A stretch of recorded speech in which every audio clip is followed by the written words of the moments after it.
বাঙালির জীবনে সপ্তাহের অন্য দিনগুলি আলাদা আর সানডেটা যায় আলাদা রকম। বাঙালির বাড়িতে সানডেতে কোনো স্পেশাল মেনু নেই এমন বাড়ি পাওয়া খুব মুশকিল। আর এমন একটা স্পেশাল দিনে যদি এই মটন রেসিপিটা থাকে তাহলে তো আর কোনো কথাই নেই। গরম গরম ভাতের সাথে মটনের এই পাতলা ঝোল সানডেটা পুরো জমিয়ে দেবে। নমস্কার বন্ধুরা, রানুর রান্নাঘরে জানাই আপনাদের সবাইকে স্বাগত। চলুন এবার দেখে নেওয়া যাক কত সহজে এই মটন রেসিপিটি আমি তৈরি করেছি।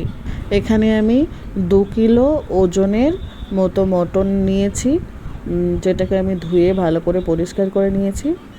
তাতে আমি 3 চামচের মতো লবণ দিলাম।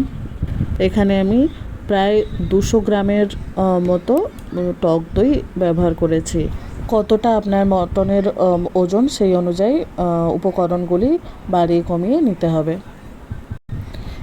নিয়ে নিয়েছি পেঁয়াজ বাটা 3 চামচের মতো, দিয়ে দেবো 2 চামচের মতো আদা রসুনের পেস্ট, দিয়ে দিয়েছি ওই 3 চামচের মতো হলুদ গুঁড়ো, ওপর থেকে ছড়িয়ে দিলাম প্রায় 2 চামচের মতো সর্ষের তেল। এবার মশলাগুলো মটনের সাথে খুব ভালো করে মাখিয়ে নেব। যদি আপনাদের হাতে সময় থাকে মটনটিকে এই অবস্থায় 1 ঘন্টার মতো ফ্রিজে রাখতে পারেন। মটনটিকে বেশ ভালো করে মাখিয়ে একদিকে রেখে দিয়েছি। মটনে আমি আলু ইউজ করেছি, তাই আলুটাকে লবণ আর হলুদ দিয়ে মাখিয়ে রাখবো। কড়াই গরম হলে অল্প একটু সাদা তেল দিয়ে আলুগুলি এপিট ওপিট ভালো করে ভেজে তুলে রাখব।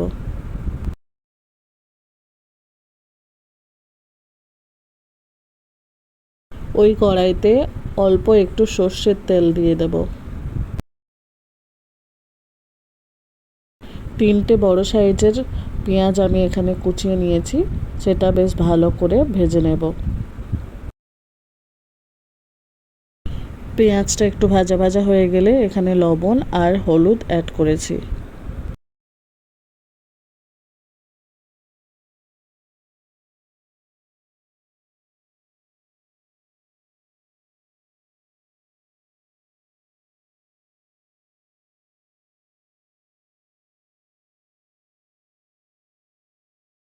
বেশ ভালো করে নাড়াচাড়া করে অ্যাড করব একটা কাটা টমেটো।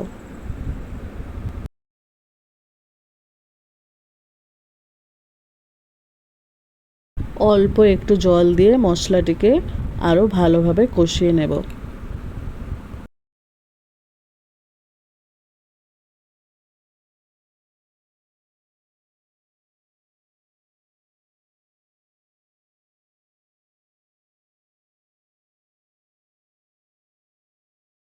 মশলাগুলো একটু নরম হয়ে এলে ম্যারিনেট করা মটনগুলো দিয়ে দেব। এখানে আমার কড়াইটা নেওয়া ছোট হয়ে গেছে, আমি আন্দাজ করতে পারিনি যে কড়াইটা ছোট হয়ে যাবে। যাই হোক, খুব সাবধানে নাড়াচাড়া করে মটনটিকে বেশ খানিকক্ষণ আমি কষিয়েছি।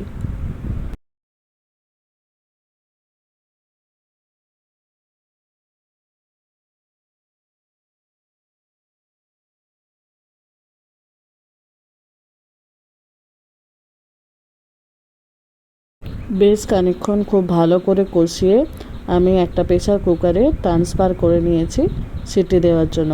কারণ মটন প্রেসার কুকারে না দিলে শক্ত হয়ে থাকে আর নরম হতেও অনেকক্ষণ টাইম নেয়। তাই যখনই মটন আমি করি এই প্রেসার কুকারেই দিয়ে থাকি। প্রেসার কুকারে আমি 2টো সিটি দিয়েছি হাই ফ্লেমে, আর 2টো সিটি দিয়েছি আমি একদম লো ফ্লেমে। প্রেসার কুকারের সিটি খুলে আমি একটি বড় কড়াইতে ট্রান্সফার করে নিয়েছি। ওপর থেকে গরম মশলা ছড়িয়ে দিলেই রেডি মটনের ঝোল। দেখুন কত সহজে বানিয়ে ফেললাম মটনের এই রেসিপিটি। আপনারাও বাড়িতে এইভাবে একবার ট্রাই করে দেখুন, ভালো লাগলে কমেন্ট করে জানাবেন। এরকমই নিত্য নতুন খুব সহজে রান্না শিখতে আমার চ্যানেলটিকে সাবস্ক্রাইব করে রাখুন।